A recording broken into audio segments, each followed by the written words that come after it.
વિસ્તારમાં હજુ પણ જળબંબાકારની સ્થિતિ।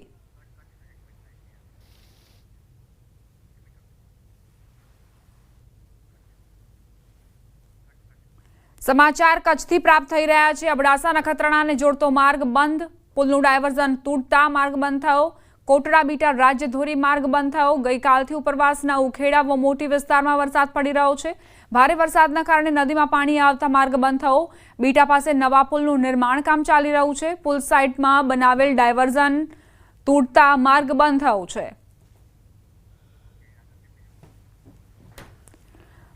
કચ્છમાં જે અવિરતપણે વરસાદ વરસ્યો તેના કારણે અનેક માર્ગો પર પણ અસર પહોંચી છે। પશ્ચિમ કચ્છના ગ્રામ્ય વિસ્તારોમાં વરસાદ ખાબક્યો હતો। માંડવી, મુન્દ્રા, અબડાસામાં વરસાદ વરસ્યો હતો, જેના કારણે રાષ્ટ્રધોરી માર્ગને પણ અસર પહોંચી છે। દરિયાઈ પટ્ટી વિસ્તારોમાં વરસાદ ખાબક્યો છે અને જે ડાયવર્ઝન આપવામાં આવ્યું હતું તેની શું હાલત થઈ છે તે પણ આપ જુઓ। પુલનું કામ ચાલુ હતું, જેના કારણે ડાયવર્ઝન આપવામાં આવ્યું હતું। બીટા પાસે નવા પુલનું નિર્માણ કામ ચાલી રહ્યું છે અને ત્યાં જ ડાયવર્ઝન તૂટતા હવે વાહન ચાલકોને ભારે પરેશાનીનો સામનો કરવો પડી રહ્યો છે। જૂનાગઢના ઘેડ વિસ્તારમાં હજુ પણ જળબંબાકારની સ્થિતિ। ન્યૂઝ 18ની ટીમ ઘેડ વિસ્તારમાં પહોંચી। બગસરા ઘેડ વિસ્તાર હજુ પણ જળબંબાકાર। પોરબંદર અને કેશોદ બાંટવા વચ્ચે આવેલો છે વિસ્તાર। વરસાદના વિરામને કલાકો વીત્યા છતાં પાણી ઓસર્યા નથી। બગસરા ગામમાં હજુ પણ પાણી ભરાયેલા છે। કેડસમાં પાણી ભરાયેલા હોવાની જાણકારી। પોતાના ખેતરોમાં પણ ખેડૂત ન જઈ શકે તેવી સ્થિતિ। ભારે વરસાદ બાદ ઘણા કૃષિ પાકોને નુકસાન પહોંચ્યું। મગફળી અને સોયાબીનના પાકને મોટા પ્રમાણમાં અસર। જળબંબાકારની સ્થિતિમાં ન્યૂઝ 18ની ટીમ સ્થાનિકોના પ્રશ્નોને વાચા આપવા માટે પહોંચી છે। ખેડૂતોએ ન્યૂઝ 18 ગુજરાતી પર પોતાની આપવીતી કહી। તંત્રની કોઈ કામગીરી ન હોવાનો સ્થાનિકોએ દાવો કર્યો। પાણી ભરાયેલા હોવાથી બાળકો પણ સ્કૂલે નથી જઈ શકતા। યુવાનો રોજગારી માટે પણ નથી નીકળી શકતા। જે રીતે રાજ્યભરમાં હવામાન વિભાગે આગાહી કરી હતી અને ત્યારબાદ વરસાદ પડ્યો, ન્યૂઝ 18ની ટીમ જૂનાગઢના અનેક એવા સંપર્ક વિહોણા ગામમાં પહોંચ્યું છે કે જ્યાં આગળ લોકો જે છે તે સંપર્ક નથી થઈ શકતો। કેટલાક એવા જગ્યાઓ છે કે જે એલા 2 દિવસથી વરસાદ પડ્યા બાદ પણ સંપર્ક વિહોણો થયો હતો। એક વ્યક્તિ જે છે ગાડી બંધ થઈ જતા તેમને હવે ધક્કા મારી એટલે કે દોરીને અહીંથી લઈ જવા પડી રહ્યા છે। તેમની સાથે સીધી સ્થિતિ અંગેની વાતચીત કરીશું। વડીલ, કેટલા સમયથી આ પ્રકારની વરસાદમાં પરિસ્થિતિ આવી તો સર વર્ષોથી પરિસ્થિતિ હોય। આમ ચોમાહાનું બારિશનું ઉપરવાસે પાણી થાય। અહીંયા કદાચ અમારી ત્યાં વરસાદ ના હોય ને ઉપરવાસ પાણી આવે ને તોય અમારી આ પરિસ્થિતિ। જો આ મારી ગાડી અટાડ બ્લોક આઉટ થઈ ગઈ છે। એન્જિનમાં પાણી ઘરી ગયું। પાછળ માણસોને બોલાવી ધક્કો મારી અને હું બહાર ગાડી કાઢું છું। કેટલા ગામો હશે અંદરના જે માંગરોળ તાલુકામાં આવેલા જે સંપર્ક અમારે જવા માટે માંગરોળ, ઘેડ, બગસરા, માધુપર, છેક પોરબંદર સુધીનો આ રસ્તો અમારે લાગુ પડે છે। બરાબર। તો અત્યારે હાલ કેટલા સંપર્ક વિહોણા થયા છે ગામ કે જેમાં સંપર્ક નહીં હોય? તમામ લાંગડ થી હરેક ગામ, ઓસા, ફુલરામાં, ઘેડ, બગસરા, તમામ ગામ બધાય। તો જે રીતે આપણે જોયું કે આ સ્થાનિક છે તેમની પરિસ્થિતિ છે। તેમનું કહેવું છે કે જ્યારે પણ ઉપરવાસમાંથી પાણી આવતું હોય છે ત્યારે આ જ પ્રકારની પરિસ્થિતિ હોય છે। ન માત્ર ગામની પરિસ્થિતિ પરંતુ આ જગ્યા જે છે તે કોઈ દરિયો કે નદી નથી, પરંતુ આ જે દ્રશ્યો જે છે તે ખેતરોના દ્રશ્યો છે। તમામ જ્યાં સુધી નજર પહોંચે ત્યાં સુધી પાણી જ પાણી જોવા મળી રહ્યું છે। તમામ દ્રશ્યોમાં જોઈ શકાય તે પ્રકારના વૃક્ષો જે છે તે વૃક્ષો પણ પાણીમાં અંદર ગરકાવ થયા હોય તે પ્રકારનું પાણી છે। એટલે અંદાજ ચોક્કસ લગાવી શકાય છે કે કેટલા કેડસમાં પાણી હશે કે તેનાથી ઉપર પાણી હશે, પરંતુ આ પરિસ્થિતિનો નિકાલ જે છે તે કાયમી ધોરણે આવે તેવું લોકો ઈચ્છી રહ્યા છે। કેમેરામેન નિલેશ શાહ સાથે મૌલિક દામેચા, ન્યૂઝ 18 ગુજરાતી, જૂનાગઢ। એટલું જ નહીં, ઘેડ માટે જે બજેટની જોગવાઈ કરવામાં આવી હતી તેની કોઈ કામગીરી જોવા નહોતી મળી તેવો સ્થાનિકોનો આક્ષેપ છે।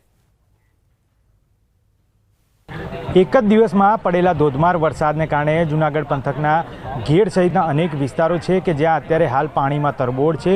અત્યારે હાલ ઘેડ પંથકના આવેલા બગસરા ગામમાં છીએ જ્યાં હજી પણ પાણી નથી ઓસરી રહ્યા। આપ દ્રશ્યો જોઈ શકો છો। વિકાસના નામે ઘણી બધી વાતો થઈ રહી છે, પરંતુ સત્ય હકીકત જે છે જે વરસાદ પડે ત્યારે જોવામાં આવી રહી છે અને આ પ્રકારની હકીકત આજે જોવા મળી।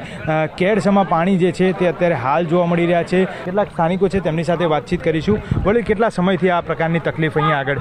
સાહેબ અમારે છેલ્લા 3 દિવસથી આમને પાણી ભર્યું છે. નાનું ફક્ત ને ફક્ત એક જ કારણ છે, અમારે જે જુનાગઢથી ઓજત નદી આવે છે, આ નદી અહીંયા આવતા આવતા સાંકડી થઈ જાય છે. આના કારણે થઈને જે સંરક્ષણ પાળાઓ છે વારંવાર તૂટી જવાથી અમારે જે સીમ વિસ્તારમાં પાણી ફરી વળે છે અને જે ગામને ફરતે નીચાણવાળા વિસ્તારો છે એમાં ઘરોમાં પાણી ઘૂસી જાય છે, ઘરો વખરીને નુકસાન થાય છે. અને સાહેબ મોટે પાયે તો અમારે જે કંઈ સીમ વિસ્તારમાં પાકોનું વાવેતર કરેલ છે એમાં મોટે પાયે નુકસાની છે. એમાં ખાસ કરીને મગફળી છે, સોયાબીન છે, કપાસ છે, અડદ છે. આ અત્યારે 3 દિવસથી છેલ્લા પાણીમાં ગરકાવ છે અને 100% સાહેબ અમને એવી ભીતિ છે કે કદાચ પાક નિષ્ફળ જાય. આસપાસના કેટલા ગામો આના લીધે સંપર્ક વિહોણા બન્યા પડતા? સાહેબ આસપાસના ગામોમાં તો અમારે ઘોડાદર છે, પછી બાથરોડ છે, ફુલરામા છે, હટનપુર છે, આ બાજુ પડે છે. સંપૂર્ણપણે માંગરોળ તાલુકાના 18 ગામડા છે ને પોરબંદર તાલુકાના 45 જેવા ગામડા સંપૂર્ણપણે આજે પાણીમાં ગરકાવ છે. કોઈ અહીંયા આગળ મળવા કે પૂછવા આવ્યું હતું ખરા? નહીં સાહેબ, ખરેખર તો હું ન્યૂઝ 18 નો આભાર માનું છું કે આવી વિકટ પરિસ્થિતિમાં અમારી મુલાકાત લેવા અને અત્યાર સુધીમાં હજી આજે ત્રીજો દિવસ છે પણ નથી કોઈ નેતા લોકો આવ્યા કે નથી કોઈ તંત્રના અધિકારીઓ એવા છે, કોઈ એવું નથી. કેટલા સમયથી આપ આ પ્રકારની મદદ કરતા આવ્યા છો? હજી પણ અત્યારે હાલ કરો છો? એટલે 5-6 વર્ષથી આવું નવું હાલે છે ને આટાણે 3 દિયાથી તો આવીને આવી સેલ છે. અને આ સેલનું કારણ એ છે કે નદીઓને કંઈ નથી કરતા ને એના હિસાબે નદીઓને પોડીઓ કરે તો આ કંઈનો પ્રોબ્લેમ રહે. છેલ્લા 3 દિવસથી આ પ્રકારની પરિસ્થિતિ છે. વરસાદ બંધ થઈ ગયો છે, પાણી ઓસરે છે નથી ઓસરતા? હા, પાણી ઓસરે. પાણી અટાણે વધવામાં છે ને ખાવા બકાલો નથી આપણે ઘરે. તો તમે કેવી રીતે મદદ કરો છો બધાને? બસ આ ટ્રેક્ટર વેચીને એવું. તો જે રીતે અહીંના યુવાનો છે તે લોકોને ટ્રેક્ટર થકી લોકોને મદદ કરે છે, જે રીતે તેમની જરૂરિયાત હોય તે જરૂરિયાતનો માલસામાન જે છે તે લાવી આપે છે. આ પ્રકારની મદદરૂપ થવાની એક ખેવના તો રાખે છે, પરંતુ સરકારને પણ આ જ બાબતે લોકો એક ચેતવણી આપી રહ્યા છે. ક્યાંક ને ક્યાંક તેમને એ બાબતનો પ્રશ્ન ઉઠાવી રહ્યા છે કે ખરેખર વિકાસ કેટલા સમયમાં થશે. મૌલિક દામેચા, ન્યૂઝ 18 ગુજરાતી, જૂનાગઢ. પોરબંદર જિલ્લામાં 19 અને 20 ઓગસ્ટે પડેલા ધોધમાર વરસાદથી ખેડૂતોમાં ખુશી ફેલાઈ. 15 થી 20 ઇંચ વરસાદ ખરા સમય વરસતા કુચડીના ખેડૂતોએ તેને કાચા સોના સમાન ગણાવ્યો. ખેડૂતો જણાવે છે કે હાલ વરસાદ પાક માટે લાભદાયક છે. જો આગળ અનુકૂળ વરસાદ રહેશે તો પાકની ગુણવત્તા સારી રહેશે. મગફળીના ખેડૂતો હવે ટેકાના યોગ્ય ભાવની આશા સેવી રહ્યા છે. પોરબંદર જિલ્લામાં તારીખ 19 અને 20 ઓગસ્ટના જે રીતે ભારે વરસાદ અને ખાસ કરીને જે ગ્રામ્ય વિસ્તારોમાં 15 થી લઈ અને 20 ઇંચ જેટલો જે વરસાદ પડ્યો છે ત્યારે ખેડૂતોમાં પણ જે ખુશી છે તે ખુશી જોવા મળી રહી છે. કારણ કે છેલ્લા 1 થી સવા મહિનાથી ખેડૂતો છે જે સારા વરસાદની રાહ જોઈ રહ્યા હતા. વાવણી કર્યા બાદ વરસાદ ખેંચાતા ખેડૂતોમાં ક્યાંક ને ક્યાંક ચિંતા પણ જોવા મળતી હતી, પરંતુ જે રીતે સાર્વત્રિક સારો વરસાદ થતાં જે મગફળી હોય સહિતના જે પાક છે તેમાં ખૂબ જ લાભદાયી છે તે આ વરસાદ છે કાચા સોના સમાન વરસાદ છે તે ગણાવી શકાય. આ જે વરસાદ પડ્યો છે જે રીતે કેટલો લાભદાયી? આ વરસાદ બહુ જ ખૂબ જ લાભદાયક છે. 1 મહિનાના વિરામ બાદ આવ્યો પાછા હુના જેવો વરસાદ છે. અત્યારે મગફળીમાં હુયા બેહવાનું ખીલા બેહવાનું હોય, આ વરસાદ એકદમ લાભદાયક ઉપયોગી વરસાદ છે. હોય 100% ફાયદો થયો. હમણાં બહુ મોટે ભાઈ ફાયદો. બે પાણી કાઢી લીધા વરસાદ થયો એવું. બાકી વરસાદ પડે પછી વાર જોવા જઈએ અમારે બહુ સારું છે વરસાદ. બસ એન ટાઈમે બરોબર વરસાદ થઈ ગયો. અમે બે પાણી કાઢી લીધા અને ટાઈમ ટુ ટાઈમ ને કૂવામાં પાણી હતું નહીં, વરસાદે બહુ સારામાં સારું કરી દીધું. મહિનો ની રાહ જોતા હતા છતાં પણ અમારું બધું ક્લિયર થયું.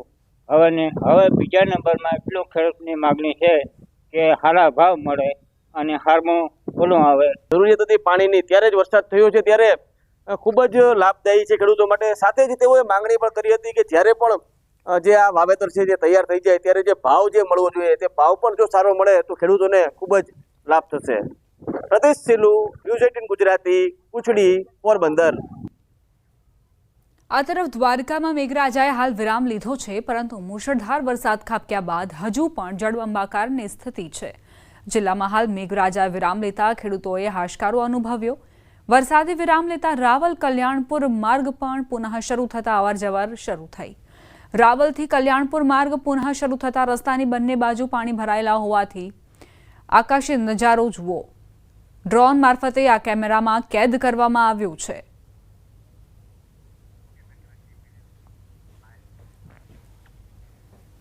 મેઘમહેરથી ગીર ગઢડા પંથકનો દ્રોણેશ્વર ડેમ છલોછલ થયો છે. મચુંદરી નદીના કાંઠે પૌરાણિક દ્રોણેશ્વર મંદિર અને મારુતિ ધામ આવેલું છે, ત્યારે હાલ શ્રાવણમાં ભાવિકો દર્શનાર્થે આવતા હોય છે।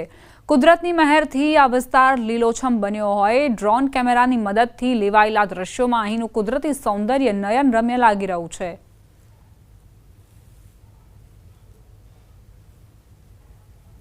વાત હવે વલસાડની। જિલ્લામાં આજે પણ વરસાદી માહોલ છવાયો। વાપીમાં વરસાદના કારણે થોડા સમય જ રસ્તાઓ પાણી થઈ ગયા હતા, તો વાપીની સાથે વલસાડ, ધરમપુર, કપરાડા, પારડી અને ઉમરગામ તાલુકામાં પણ છૂટોછવાયો વરસાદ વરસ્યો હતો। છેલ્લા એક અઠવાડિયાથી વલસાડ જિલ્લામાં વરસાદની હેલી યથાવત છે।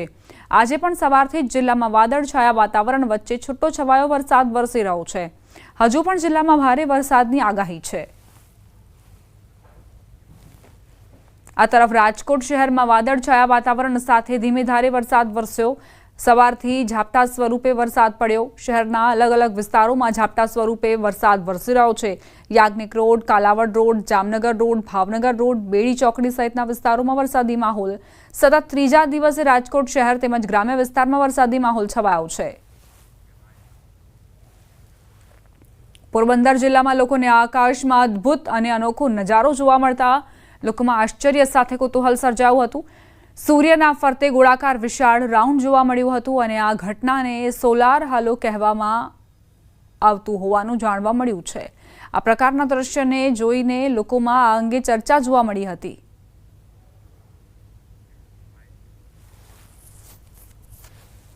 વાત હવે રાજસ્થાનની। સવાઈ માધોપુરમાં ફરીથી પૂરનો ખતરો મંડરાયો છે। સતત મુશળધાર વરસાદના કારણે પરિસ્થિતિ બેકાબૂ બની। લટિયા નાળા નજીકના નીચાણવાળા વિસ્તારોમાં પાણી ભરાઈ ગયા છે। અનેક કોલોનીઓ જળમગ્ન થઈ। અવરજવરના માર્ગો પ્રભાવિત થતા લોકોને હાલાકી। રેલવે સ્ટેશનના ટ્રેક પર પણ પાણી ભરાઈ ગયા। पानी के दुर्गम क्षेत्र में है, गाड़ियों की गति धीमी हो गई है और स्टेशन पूरा डूबा हुआ है पानी से।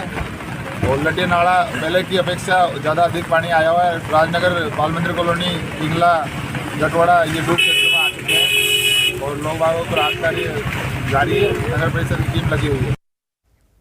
બુંદી જિલ્લામાં સતત થઈ રહેલા વરસાદના કારણે નદીઓ અને નાળાઓમાં ઉભરો આવ્યો છે। બુંદીની મેજ નદીમાં આવેલા ઉભરાના કારણે ખટકડ મેજ નદીનો પુલ ડૂબી ગયો। પુલ પર લગભગ 3 ફૂટ પાણીનો પ્રવાહ થઈ રહ્યો છે, જેના કારણે બુંદી લાખેરી નૈનવા માર્ગ અવરોધાયો। પુલ પર પાણીનો પ્રવાહ હોવાના કારણે કોટાથી નૈનવા થઈને જયપુર જતા વાહનો પણ અટકી ગયા। બુંદી લાખેરી નૈનવા માર્ગ પણ બંધ થયો। બુંદીમાં છેલ્લા 2 દિવસથી થઈ રહેલા વરસાદ બાદ નદીઓ અને નાળાઓમાં સતત ઉભરો જોવા મળી રહ્યો છે। મેજ નદીમાં આવેલા ઉભરાના કારણે સ્ટેટ હાઈવે 29 પર પણ સંપૂર્ણ રીતે જામ થઈ ગયો છે।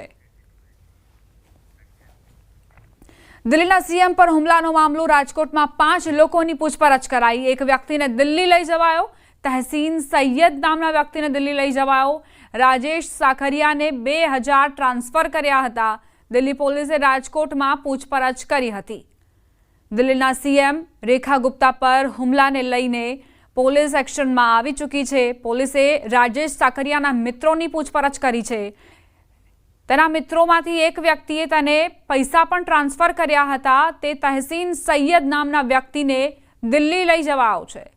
2000 રૂપિયા રાજેશ સાકરિયાને તેણે ટ્રાન્સફર કર્યા હોવાની જાણકારી ખોલી છે। હજુ પણ પોલીસ પૂછપરછ કરી રહી છે। રાજકોટમાં આ પૂછપરછનો દોર ચાલી રહ્યો છે।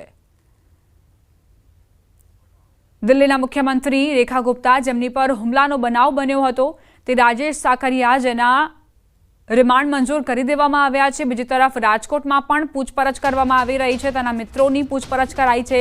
5 એવા લોકો છે રાજેશ સાકરિયાના સંપર્કમાં હતા, તેમની પૂછપરછ ચાલી રહી છે। આ સિવાય એક વ્યક્તિ જેનું નામ છે તહસીન સૈયદ, તેને દિલ્હી લઈ જવાયો છે। રાજેશ સાકરિયાને તેણે 2000 રૂપિયા ટ્રાન્સફર કર્યા હતા। આખરે શું કારણ હતું તે એક પ્રશ્ન છે, તેને લઈને પોલીસ કામગીરી કરી રહી છે।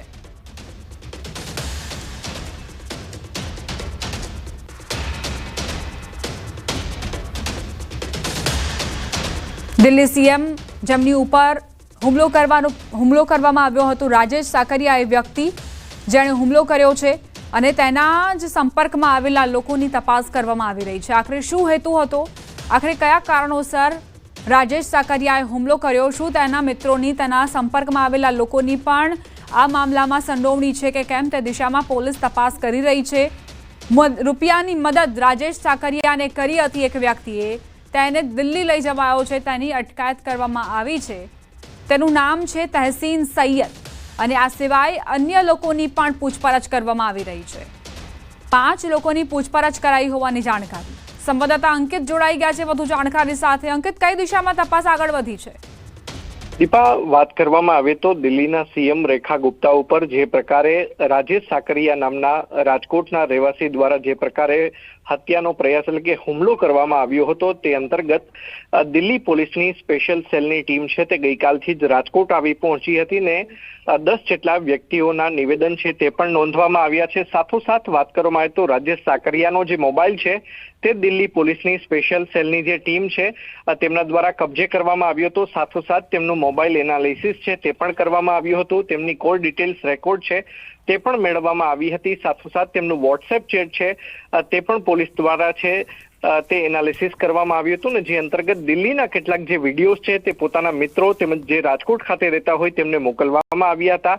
સાથોસાથ તહસીન સૈયદ નામનો જે વ્યક્તિ છે કે જેને હાલ દિલ્હી સ્પેશિયલ જે દિલ્હી પોલીસની જે સ્પેશિયલ સેલની ટીમ છે કે તેની રાજકોટ ખાતેથી હાલ અત્યારે અટકાયત કરી છે ને ત્યારબાદ રાજમાર્ગેથી અમદાવાદ લઈ જવામાં આવશે ને ત્યારબાદ તેને હવાઈ માર્ગે દિલ્હી મોડી સાંજ સુધી તહસીન સૈયદને દિલ્હી પોલીસ છે તે ત્યાં તેની.